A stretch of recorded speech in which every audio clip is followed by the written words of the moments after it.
প্রাক্তন প্রদেশ কংগ্রেস সভাপতি, প্রাক্তন এমপি বহরমপুর লোকসভা এবং লোকসভার বিরোধী দলনেতা অধীর রঞ্জন চৌধুরীর সাংবাদিক সম্মেলন। আপনারা এখন দেখছেন অধীর রঞ্জন চৌধুরীর সাংবাদিক সম্মেলন। প্রাক্তন রেলমন্ত্রী, প্রাক্তন প্রদেশ কংগ্রেস সভাপতি অধীর রঞ্জন চৌধুরীর সাংবাদিক সম্মেলন এখন আপনারা দেখছেন। স্বরাষ্ট্র মন্ত্রক নয়া নির্দেশিকা জারি করেছে। এই বিরোধিতা করছে অল ইন্ডিয়া মুসলিম ল পার্সন। তাদের দাবি যে এই গানটার মধ্যে দেবদেবীর উল্লেখ রয়েছে, তাই এটি সংখ্যালঘুদের মৌলিক অধিকার নষ্ট করে। দেখুন, এগুলো ভেবেই তো একটা সময় বন্দে মাতরম 6টা স্ট্যান্ডার বদলে 2টো স্ট্যান্ডার নেওয়া হয়েছে এবং এটা ভারতবর্ষের যে পার্লামেন্ট, সেই পার্লামেন্টের কনস্টিটিউয়েন্ট অ্যাসেম্বলিতে দীর্ঘ আলোচনা করে সকলের মতামত নিয়ে সমস্ত ধর্মের যারা বড় বড় মাথা, সমস্ত সমাজের সমস্ত বর্গের যারা বড় বড় মাথা, তাদের সকলের মতামত নিয়ে এই সিদ্ধান্তটা নেওয়া হয়েছিল এবং যেটা কবিগুরু রবীন্দ্রনাথ ঠাকুর নিজে গিয়েছিলেন। কারণটা এটাই ছিল যে নতুন দেশ স্বাধীন হয়েছে, দেশের মধ্যে বিভাজনের রাজনীতি করে লাভ কি আছে? সকলের জন্য ঠিক হয় এমন একটা কিছু করা ভালো। সকলে যদি মেনে নেয় তার থেকে তো ভালো কিছু হতে পারে না। কাউকে আঘাত দিয়ে আমি খুশি হতে পারি বলে আমি মনে করি না। সকলের সঙ্গে মিলেমিশে চলার মধ্যে দিয়েই খুশি অনুভূত হোক, এটাই আমরা চাই। ভারতবর্ষের কংগ্রেস পার্টি, ভারতবর্ষের সংবিধান নেতারা সেই জন্যই জাতীয় সঙ্গীত হিসাবে জনগণমন অধিনায়ক, রাষ্ট্রগান হিসাবে national song and national anthem, রাষ্ট্রীয় গান, জাতীয় গান হিসাবে বন্দে মাতরমকে স্বীকৃতি দিয়েছিল। আজ আবার সেই পুরনো যে বিভাজনের থেকে মুক্ত হয়ে এসে নতুন ভারতবর্ষ তৈরি হয়েছিল, আবার সেই পুরাতন বিভাজনের পথে ভারতবর্ষকে ঠেলে নিয়ে যাওয়ার মধ্যে কোনো বড় রাজনৈতিক মানসিকতা আছে বলে মনে করি না, কোনো ঔদার্য আছে বলে মনে করি না। সবকা সাথ সবকা বিকাশের যে তত্ত্ব, সেই তত্ত্ব এখানে প্রতিফলিত হচ্ছে বলে মনে করি না। এইভাবে চাপিয়ে দিয়ে একটা দেশের মানুষের একটা অংশকে ক্ষুব্ধ করে সেখানটায় না রাষ্ট্রগান হতে পারে, না রাষ্ট্রীয় সঙ্গীত, কোনোটারই কিন্তু এখানটায় সম্মান রাখা হচ্ছে না। গ্রাম উন্নয়ন খাতে পঞ্চদশ অর্থ কমিশনের দ্বিতীয় কিস্তির 680.86 কোটি টাকা পেল বাংলা।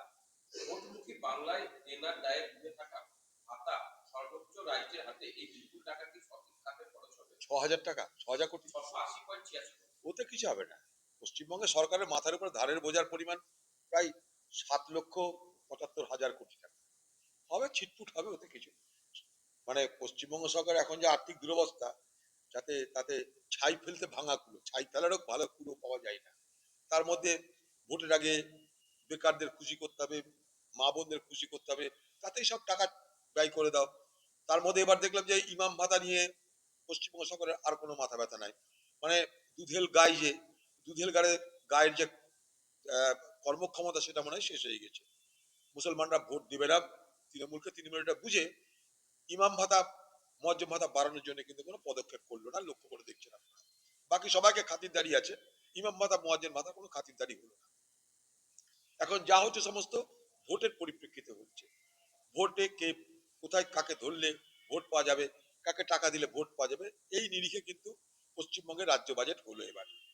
বাংলাদেশের মানুষ ভিন রাজ্যে গিয়ে সমস্যায় পড়লে তা নিয়ে অনেক বড় ইস্যু তৈরি করা হয়, কিন্তু আয়ুষ্মান ভারত সহ কেন্দ্রীয় প্রকল্প বাংলায় চালু হলে মানুষকে যেতে হলো না রাজ্যে ছেড়ে। এর কেন্দ্রীয় প্রকল্প নিয়ে রাজ্য সরকারকে আক্রমণ নির্মলা।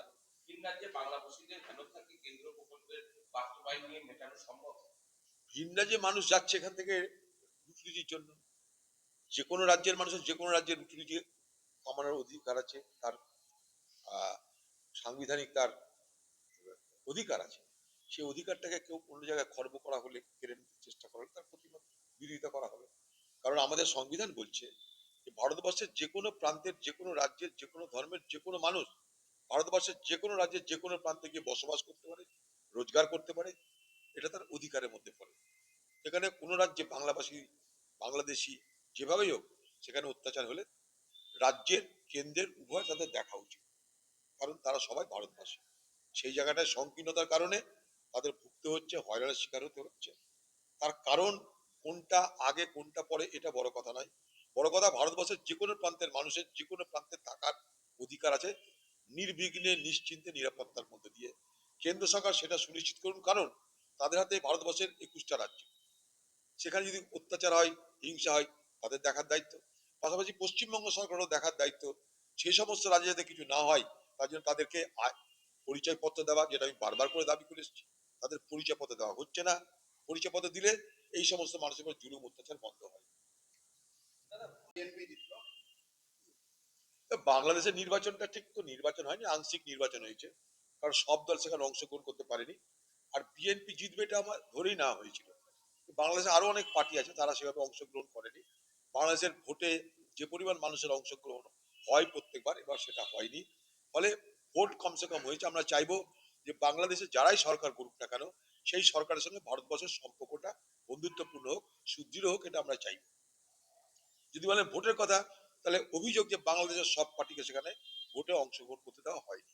কখনো শেখ হাসিনা, কখনো বিএনপি কে ভোটে অংশগ্রহণ করতে দেওয়া হয়নি, আজকে আওয়ামী লীগকে ভোটে অংশগ্রহণ করতে দেওয়া হলো না।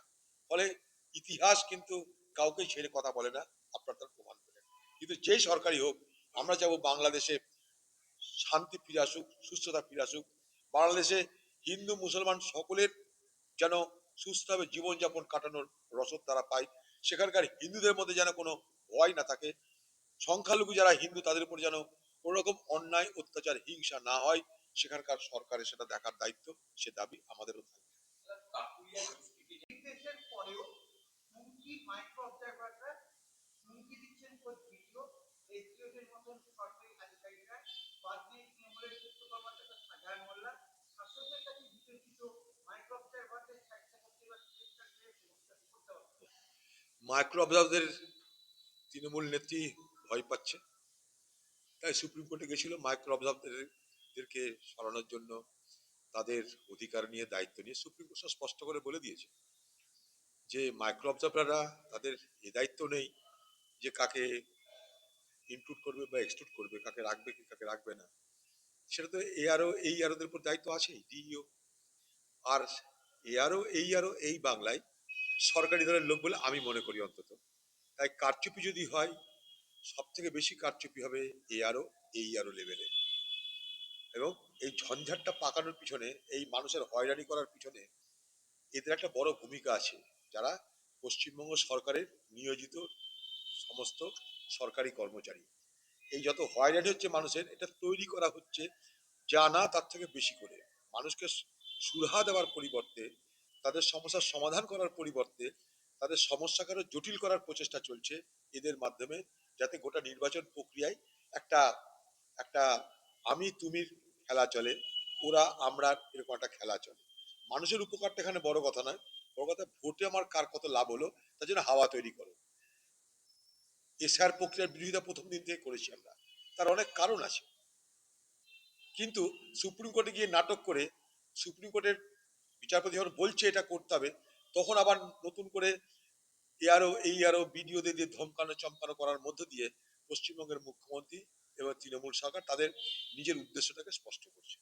কংগ্রেস মন্তব্য বামেদের শরিক হিসাবে দুর্বল কেউ না থাকায় শ্রেয় মনে করছে বামপন্থী, কিন্তু এখনো আক্রমণের লক্ষ্যবস্তু কংগ্রেস নয়। শরিক শিবির ছাড়লেও কংগ্রেসকে পাশে রেখে চলতে চাইছে বামেরা। মানে কংগ্রেসকে দুর্বল শক্তি মনে করছে, কিন্তু আবার সরাসরি ছেড়েও দিতে চাইছে না। দেখুন, কংগ্রেস একা লড়বে এটা ঘোষিত হয়ে গেছে এআইসিসির পক্ষ থেকে, আর এই নিয়ে কোনো বিতর্ক করতে লাভ নেই। কেউ দুর্বলকে সবল করে লাভ নেই। আমরা নিশ্চয়ই করেছিলাম কখনো বামেদের সঙ্গে, আজকে বামেদের সঙ্গে আমাদের এটা নেই। গত পঞ্চায়েতও বামেদের সঙ্গে লড়েছিলাম আমরা। এখন পার্টি মনে হয়েছে যে আমরা একা লড়বো, তাই লড়ছি।